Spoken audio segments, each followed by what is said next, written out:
Dear students, आज का हमारा टॉपिक रहेगा सेंट्रीफ्यूज मशीन। सेंट्रीफ्यूज मशीन कैसे यूज़ करते हैं अपन, क्या प्रिंसिपल होता है इसका, क्या कंपोनेंट्स होता है। चलिए, तो जनरली अपन इसकी बात करते हैं पहले यूज़ क्यों करते हैं। तो जो हमारी सेंट्रीफ्यूज मशीन होती है, सेंट्रीफ्यूज मशीन का यूज़ जो हमारे सॉल्यूशन होते हैं, सॉल्यूशन में से हमारे सॉलिड सब्सटेंस भी होती है और लिक्विड सब्सटेंस भी होते हैं।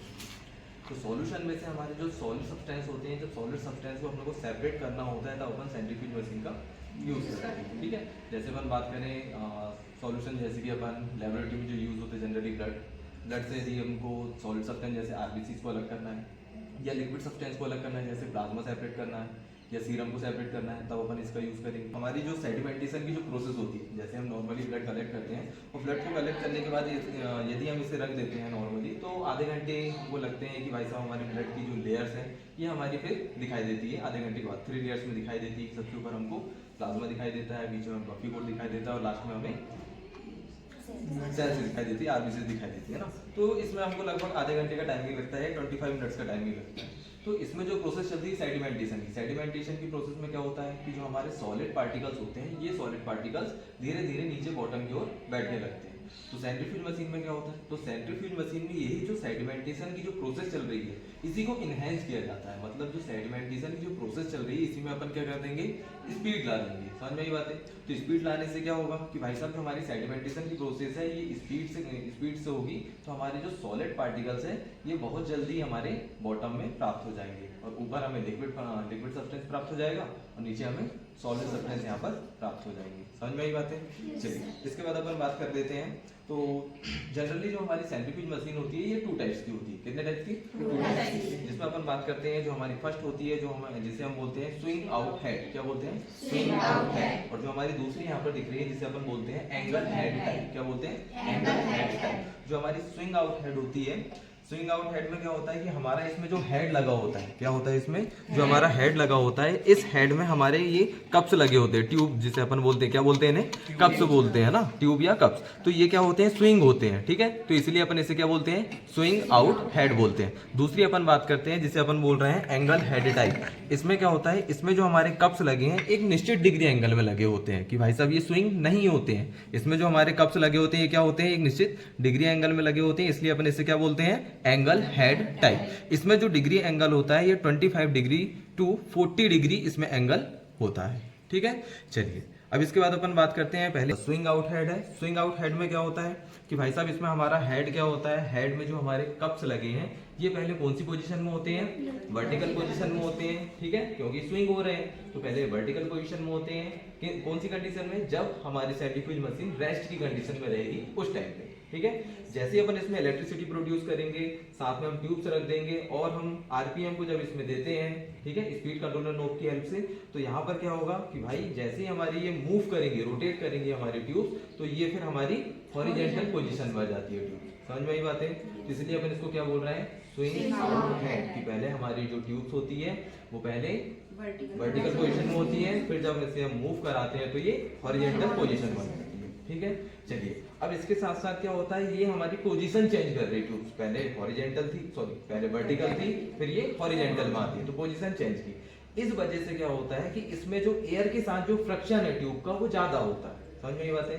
अब फ्रिक्शन ज्यादा हो रहा है तो फ्रिक्शन ज्यादा होने की वजह से इसमें हीट भी ज्यादा जनरेट होती है। ठीक है, हीट ज्यादा होगी तो हीट ज्यादा प्रोड्यूस होने की वजह से जो अपन ये swing out head centrifuge machine है, इसका यूज अपन 5000 आरपीएम से कम स्पीड में इसका यूज करते हैं। ठीक है, ज्यादा में इसका यूज नहीं कर सकते। क्यों?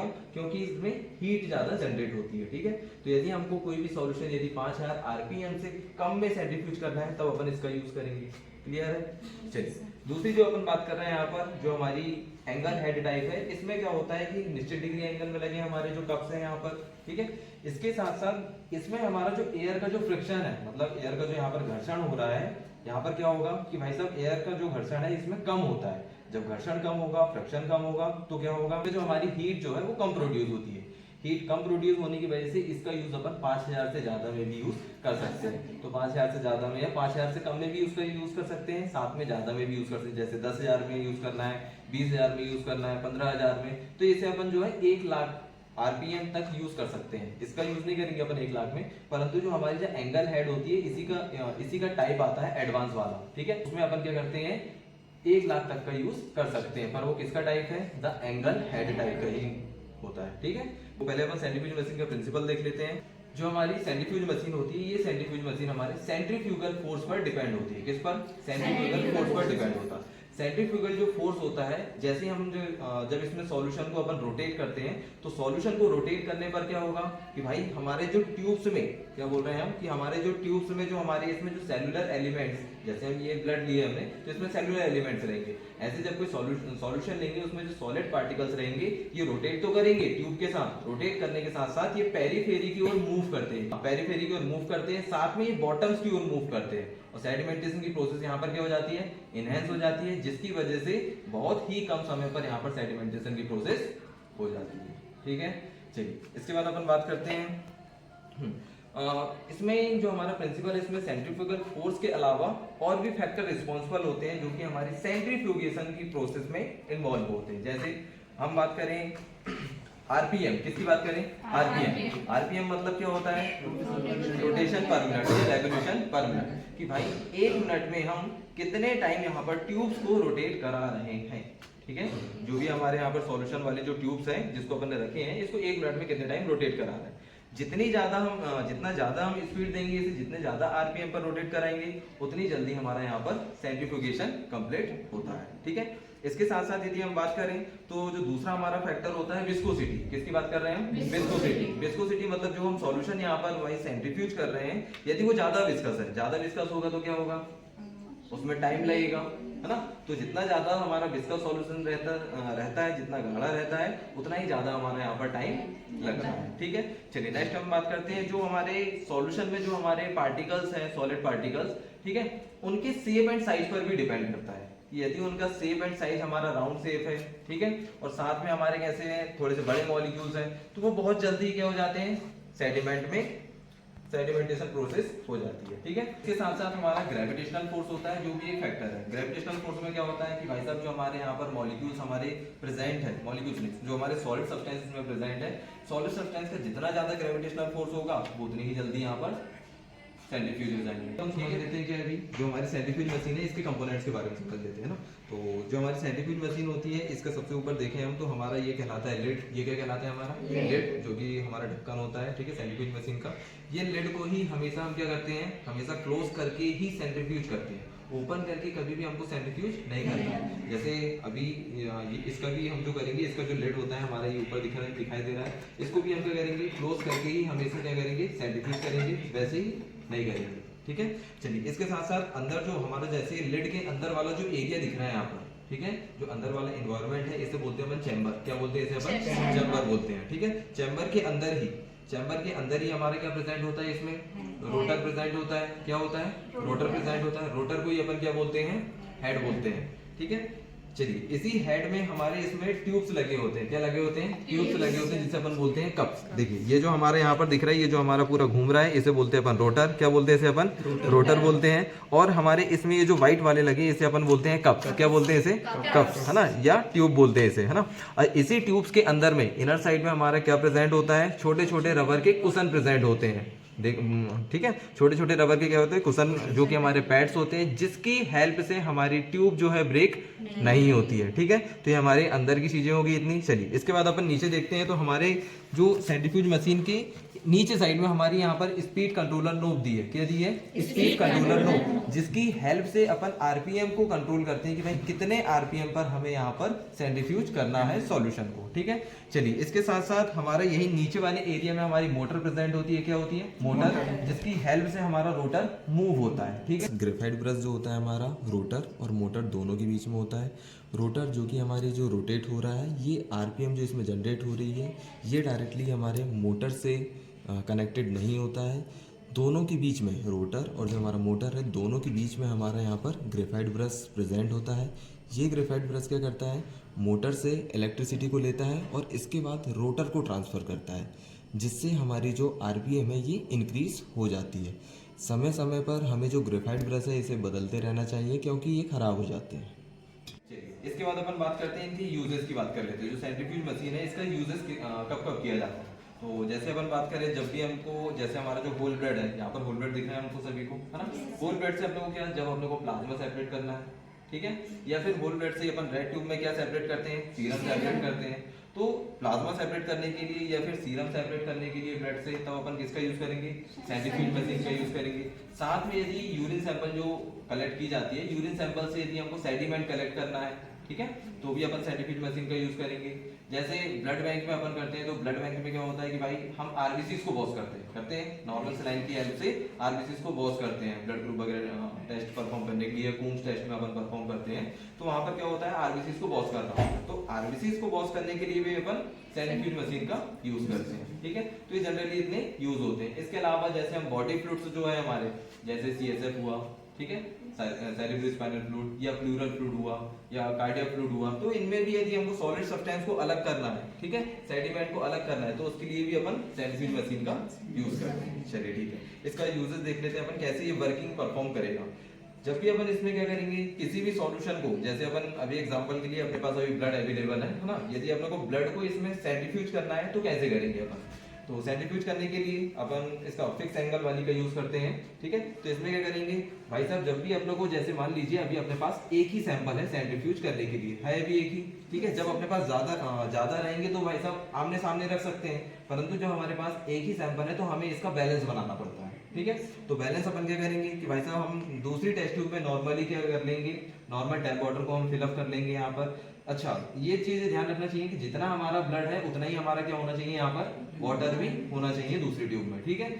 बिल्कुल इक्वल बैलेंस होना चाहिए। बैलेंस क्यों बना रहे हैं, बैलेंस इसलिए बना रहे हैं कि भाई साहब जब हम सेंट्रीफ्यूज करेंगे तो हमारी जो सेंट्रीफ्यूज मशीन है ये सही तरीके से, प्रॉपर तरीके से रोटेट करे, ठीक है। यदि हम बैलेंस नहीं बनाएंगे तो हमारी ये जो सेंट्रीफ्यूज मशीन है ये वाइब्रेट करने लगेगी, समझ में आई बातें, सही तरीके से नहीं चलेगी, इसकी दक्षता भी धीरे धीरे कम होने लगेगी। तो बैलेंस बनाना बहुत जरूरी है, ठीक है। तो इसमें देख लेते हैं अपन कि भाई इसमें हमारे जो कप्स लगे हैं, ये जो हमारे ट्यूब्स हैं, जो कप्स हैं, इसमें अपन जब जब अपन क्या करेंगे, सेंट्रीफ्यूज करेंगे, तो अपन किसका यूज करते हैं यहाँ पर, फॉरसेप्स का। किसका यूज करेंगे, फॉरसेप्स का। फॉरसेप्स की हेल्प से ही अपन ट्यूब को पकड़ेंगे इस तरीके से, ठीक है।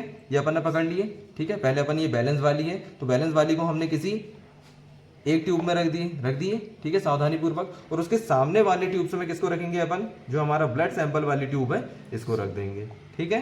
चलिए, ये हमने इसको रख दिए। इसके साथ साथ अपन बात करते हैं, इसके साथ ही अपन क्या करेंगे, जो हमारा इसका कैप है, इस कैप को अपन क्या कर देंगे, बंद कर देंगे, ठीक है। ये चीजें आपको सब चीजें ध्यान रखना है। चलिए, इसके बाद क्या है, जो हमारी आरपीएम, इधर ये आरपीएम कंट्रोलर नोब होती है हमारी, है ना। जो हमारी आरपीएम कंट्रोलर नोब है, जितने आरपीएम पर हमको सेंट्रीफ्यूज करना है उतने आरपीएम को यहाँ से हम सेट कर लेते हैं। जैसे हमने यहाँ पर अभी सेट किए कितना, 3000 आरपीएम। कितना सेट कर लिए, 3000 आरपीएम। तो 3000 आरपीएम पर अपन लगभग 5 मिनट्स के लिए इसे क्या करते हैं, सेंट्रीफ्यूज करते हैं। तो 5 मिनट्स में हमारा जो यहाँ पर सीरम, या जो अभी हम तो फिलहाल अभी उसमें प्लाज्मा सेपरेट कर रहे हैं, तो 5 मिनट्स में हमारा प्लाज्मा यहाँ पर सेपरेट हो जाएगा, ठीक है। सीरम जब हम करेंगे सेपरेट, तो सीरम में भी हमारी सेम प्रोसेस रहेगी कि हमारी रेड बॉयल वाली में अपन क्या सेपरेट करेंगे, सीरम को सेपरेट करेंगे, ठीक है। जैसे हमारे 5 मिनट कंप्लीट होंगे, हम ये तो हमारी वॉच में देख लेंगे, स्टॉप वॉच जो भी हमारे पास उपलब्ध है उसमें अपन देख लेंगे कि 5 मिनट्स हमारे यहाँ पर कंप्लीट हो चुके हैं। कंप्लीट होने के बाद क्या करेंगे अपन, यहाँ पर जो हमारी नोब है ना, जिसे अपन स्पीड कंट्रोलर नोब बोलते हैं, इसकी हेल्प से अपन धीरे धीरे क्या करेंगे, फिर से 0 में सेट करेंगे, ठीक है।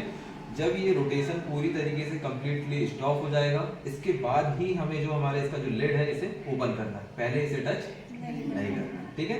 चलिए, ये हमारा यहाँ पर कंप्लीट हो चुका है, ठीक है। तो पहले अपन ने इसे लिड को ओपन किया, इसके बाद फिर से अपन क्या करेंगे, फॉरसेप्स की हेल्प से क्या करेंगे, जो हमारी ट्यूब सेंट्रीफ्यूज हुई है इसे निकाल लेंगे। चलिए, तो ये तो हमारी बैलेंस वाली ट्यूब है ना, इसे अपन ने निकाल लिए। फिर हमारी कौन सी है, जो हमारी सैंपल वाली, इसे अपन ने निकाल लिया सावधानी पूर्वक। इस तरीके से निकालना है कि भाई ये मिक्स ना हो वहाँ पर, है ना। तो जैसे ही हमने देखे, हमने यहाँ पर निकाले हैं, तो हमको यहाँ पर ऊपर की लेयर हमको प्लाज्मा दिख रही है, ठीक है। और सबसे नीचे हमें क्या दिख रही है, ब्लड की दिख रही है। बफी कोट जो होता है बहुत ही माइनर अमाउंट में प्रेजेंट होता है यहाँ, इसीलिए हमको सही तरीके से दिख नहीं रही है ना। टोटल ब्लड का लगभग 1% होता है ना। तो यदि हम अच्छे से देखेंगे तो हमको एक बहुत ही बारीक लेयर हमको व्हाइटिश कलर की दिखाई दे रही है, जिसे अपन बोलते हैं बफी कोट, जिसमें क्या प्रेजेंट होता है हमारा WBCs और प्लेटलेट्स होती है, ठीक है। चलिए, इसके साथ साथ ये हमारी यहाँ पर कंप्लीट होती है। इसके बाद ये तो हमने ब्लड को सेंट्रीफ्यूज की है ना, तो ब्लड का सेंट्रीफ्यूज करना तो बन जाएगा आप लोगों से। जैसे ही हमको यूरिन वगैरह यदि सेंट्रीफ्यूज करना है, यूरिन सैंपल आएगा, तो यूरिन सैंपल सेंट्रीफ्यूज करने के लिए हमारी आती है क्या, सेंट्रीफ्यूज ट्यूब। क्या आती है, सेंट्रीफ्यूज ट्यूब। या तो आपको यूरिन सैंपल को सेंट्रीफ्यूज करना हो या फिर बॉडी के जो बॉडी फ्लूइड्स होते हैं, ठीक है, जैसे अपन ने बात की थी अभी, CSF हुआ, ल्यूरल फ्लूइड हुआ, कार्डियक फ्लूइड हुआ, ठीक है, तो इन फ्लूइड्स को भी यदि हमको क्या करना है, इनसे सेडिमेंट को प्राप्त करना है, तो अपन किसका यूज करेंगे, सेंट्रीफ्यूज ट्यूब का यूज करते हैं, ठीक है। चलिए यहाँ पर आप लोग समझ गए इस चीज को।